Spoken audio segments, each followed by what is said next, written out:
Keeper to thank, but I don't know how many times, countless times, that possession has been against them, and the manager always used to say, having been in that dressing room, stay in the game, you know we'll get a set piece and we'll make things difficult for them. And you have to say, all afternoon the set pieces were a real problem for Liverpool, and Ashley Westwood, you've got to give him a shout, his delivery's fantastic.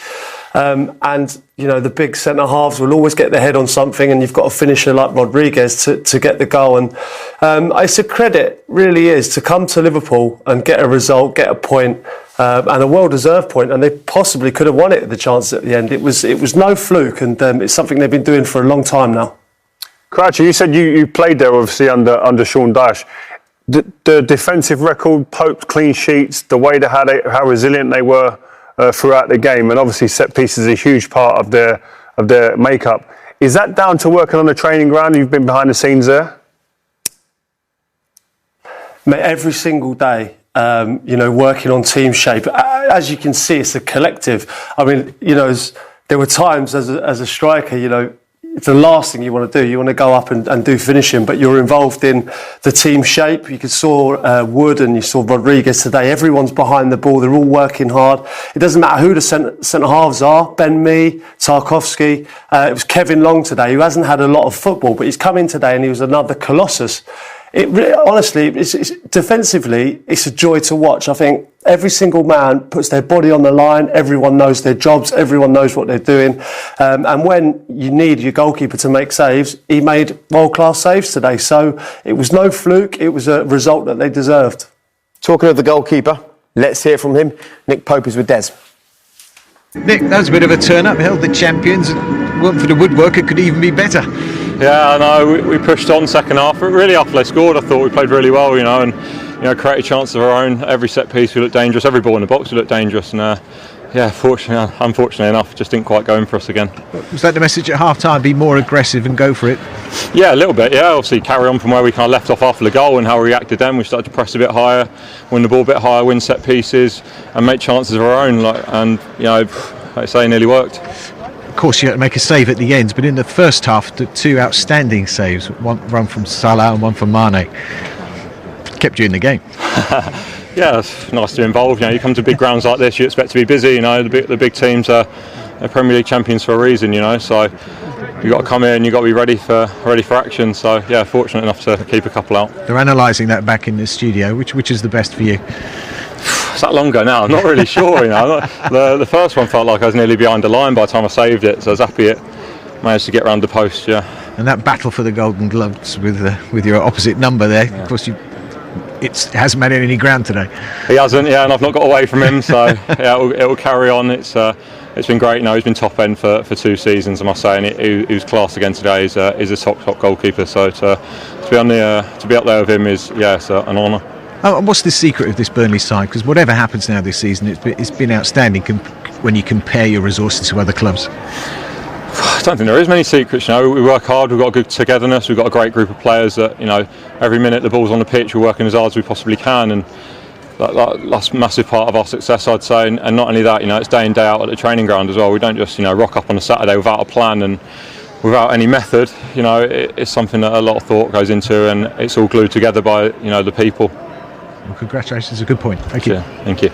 This by accident is the message there, and these are the rest of the day's results. It was the Mikel Antonio show at Carrow Road as West Ham won 4-0, condemning Norwich City to their 5th defeat from the Premier League. A huge win as well for Watford, 2 goals for Troy Deeney. They overcame Newcastle. We've just seen Liverpool won, Burnley won. 2 more games still to be played this evening, and then another 5 between now and Monday night. And this is what it means for the Premier League table. Of course, Liverpool's still on course for that record points total. They can still do that. They've still got 9 points up for grabs for them. You can see Burnley are really in the thick of that battle to make it into a Europa League spot, and actually come the end of the season, the point they've just picked up might be absolutely crucial. In fact, they're only 5 points away from their highest ever total in the Premier League.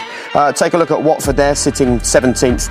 That win's so crucial for them and puts a lot of pressure on Bournemouth and Aston Villa, who are 6 and 7 points adrift respectively, and they've got a big couple of games coming up this weekend. Norwich City are done and dusted. There is an R next to their name, just 21 points on the board. They're facing their lowest ever points total from a season, including when you used to get 2 points for a win. So their fight is over, but the fighting tonight hasn't even started. Welcome back, nice to have your company this afternoon. 23 shots today for Liverpool, but just 1 goal and just 1 point. Here's Jurgen Klopp with Des. Jurgen, does that feel like a frustrating afternoon? Some missed opportunities, shall we say? Yeah, that's true. Yeah, we could have. I saw a really good game of my side with for a long time during the game. But we left the door open for Burnley. We didn't close it. We should have scored 2, 3, 4 goals at least, and didn't do it. And then these kind of situations against Burnley, you never can defend 100%, because the ref today let all these challenges anyway happen, and so it was clear when the ball comes in the box, and then it's dangerous, and that's how they scored the goal. What I have to say that Burnley did really well. They stayed completely in the game. They were not bothered about conceding chances minute after minute. Pretty much, they just did what they wanted to do. So all respect for that. But on the other hand, it's of course frustrating, clear, because we should have scored much earlier, and yeah, that's it. In part because Nick Pope had a fantastic game in goal. I mean, the saves from Salah and Mane were outstanding. Yeah, true. That came on top of all. Nick Pope obviously was. We warmed him up during the game, and in the end he was properly warm and really sensational saves. That's true. And chances came thick and fast, and even at the end, Mo Salah had one after a crossbar, of course. Yeah. That's a problem that we have to mention these kind of things. It's our fault. So it's our fault because we should have closed the game. That's how it is, and we didn't do.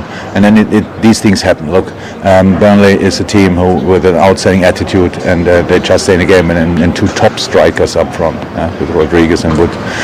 So that's exceptional. I mean, Bija came on, top striker as well. So they just offer constantly. They go for each ball. They make life. And a long time during the game was absolutely no problem. But of course, it's an intense period, and then you see the last line is not pushing. Our last line is not pushing up that far anymore, and then then there's no offside, and then they have challenges, and they bring their body, and they get free kicks. In the first half, they had 3-4 corners, I think. That's always dangerous against Burnley. That's what they go for, and that's okay. But that's why you have to use your situations. And from a footballing point of view, it was one of the much better games against Burnley which we played, because I can't remember that we created that many chances against Burnley, so it was really good. But you stand here, have only 1 point, and that is not exactly what we wanted. Maybe a couple of plus points of the youngsters, the performance of Williams and Jones. Are you pleased with that? Good. But well, absolutely no doubt about that. They only played because we knew they can play like this. Thanks very much. Thank you. A lot easier in goal, but Nick Pope is by far the best shot stopper we have in the Premier League. I don't think anyone kind of doubts that. What maybe there is some hesitation on why he should be England's number 1 is playing out from the back. But when we're talking about shot stopping, this is what we're talking about. Here, his momentum is he starts in front of his line, which is a great starting position, because if he's on his line, he's not making that save. So great starting position to start with. Strong hand allows him to make that save. But not just that. How he's improved with his footwork. So when I mean footwork, I mean moving. His agility across the box, I think, has really improved in the last year or so. He makes saves with his feet because he has to. He's 6'7". He's not going to be able to get down to the ground. This one here, at full stretch, absolutely spectacular. Only a save I could have dreamt of. This one just rounds it off nicely, because he makes it look very easy. For me, he is England's number 1. Consistent, shoehorning his team out of situations week in, week out. I think he's going to be under the microscope, and Gareth Southgate will know best as to whether he's competent with his feet enough to be able to implement the game plan that's required at England. We look at them stats there, and you look at one of the passing accuracy of a goalkeeper. Now, listen, 10 years ago, we had never that stat wouldn't have even been on that table there, because we wasn't talking about goalkeepers' feet. But we are in a time now where their footwork and their feet and their distribution is a key part to any team that wants to play football. Now, Gareth Southgate, England manager, one of his philosophies and ethos is about playing out from the back. So whoever goes in goal has to be good in that area. And Pickford's the best in that area out of them 3 goalkeepers there. So that's probably why you'd see him ahead, I think. I think also you have to take into account experience at tournament football. Pickford's played at a tournament, came home a hero. So that can't be forgotten. There's only one way the others get experience at a tournament, though, isn't it? Yeah, but if you're going into a tournament, do you want someone who knows what they're doing when they've been there? You've seen them under the microscope. You've seen them under that intense pressure, in shootouts, pulling things out of the hat. He came home a national hero alongside the likes of Maguire and Harry Kane. So let's not forget that. You can't forget that too easy. And this kid... So you would stay with Pickford as England's number one for now? Yeah, I think he's done enough to stay in there. I think he has, because I think he's got that personality. I think people say, oh, he's made mistakes here and there, but who hasn't? People go through phases in their career. In goalkeeper terms, still a young goalkeeper, but I just believe that international tournament experience cannot go undervalued. Peter, we've got one. Pickford. But Pickford went into that tournament. Go on, Rachel. No, go on. Dive in. It's a free-for-all, just with a long delay, that's all. I was saying Pickford went into that tournament with no international experience virtually. So he would be going, if Nick Pope were to go in as a starter in a tournament, he'd be going in the same situation as Pickford did, was it 2 years ago, 4 years ago? I think 2 years ago, where we questioned, we didn't have an outstanding number one pick. So I don't think that'd be an issue for these young, confident goalkeepers off the back of a spectacular season, Nick Pope. Peter? I have to say, having worked with Nick Pope, right, day in, day out, I've seen things that I've never seen from any other goalkeeper. We used to do finishing practice, and you turn away because you think that one's in and look back and the ball's not in the net, and you wonder how it's happened. It genuinely... world-class saves. I mean, I've never seen anything like it in all the years I've played. He's that good for me. The deficiencies, as Rio explained, as Rachel was saying, are his feet. Jordan Pickford is a much better goalkeeper with his feet. So it all depends on how Gareth wants to play. And listen, if that's a huge key factor, then you go with Pickford. But for me, shot stopping, if you're late on in a tournament and you need someone to pull a save out of the bag that defies logic, then Nick Pope's your man for me. So let's hear from the man with a plan. The Burnley boss is talking to Des. Congratulations, Sean. You stayed right in the game till the end, and you're only a crossbar away from a famous win there. Yeah, I mean, look, it'll be pushing it a bit. They've had chances, as they do here. I thought they were terrific, especially in the first half. They started, as they've done all season, they play, but they press, and they don't give you a breather. And then we felt if we could stay just in it till half-time, because we just about did, hung on in there. And then we felt, as the game went on, we might find moments, and we did. Yeah, and you did dig in, and Nick Pope contributed to that with at least two fantastic saves, one from Salah, one from Mane. Yeah, that's right. I mean, it's a strange kind of game because they've had chances, but a lot of maybes, until the end. Actually had a golden chance right at the end, but we've created some really good chances today, against a top side, and like I said, we know what to come into these grounds like. It's very difficult. Forget about the fact there's no one in it. It's still very difficult against sides like that. You seemed to get stronger as the game went on. What did you say at half-time? Well, I just reminded him of the fact, don't wait for 1-0 down football. Often teams relax a bit when they're 1-0 down. It seems a strange thing to say, but it's like the pressure's off. Let's go and see what we can do. So I reminded him that. I said, don't just let that happen. I said, we've got to make it happen. And I thought second half we attempted to. Like I say, it's very difficult. You're not going to dominate the ball, but you're going to have to find moments. And I thought we did that well. And Jay Rodriguez took his moment. Yeah, definitely. I mean, a sublime finish, well-worked set piece. We like our set pieces. We've been powerful with them for a long time now. Really, really great header, actually. And then hit it so clean. I mean, we'd had a chance in the first half. J-Rod actually had a great chance.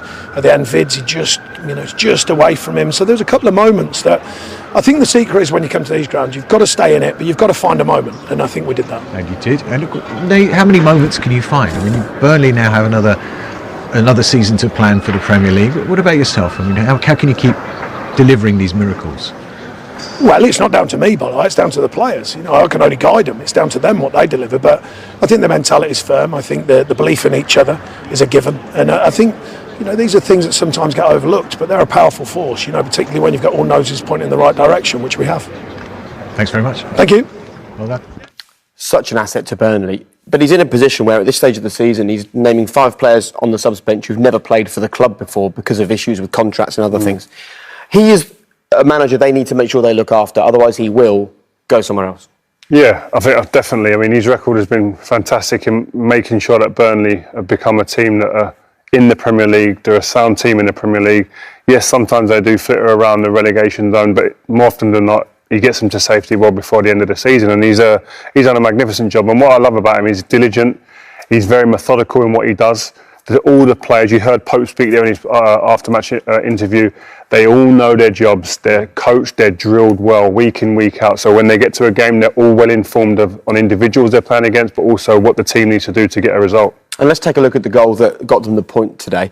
Question marks over whether it should have been a free kick, but it's kind of an irrelevance in many ways from Liverpool. Once that free kick's awarded and you've had the drinks break, your job is to defend an 80-yard direct ball, isn't it? Yeah, exactly. And there's going to be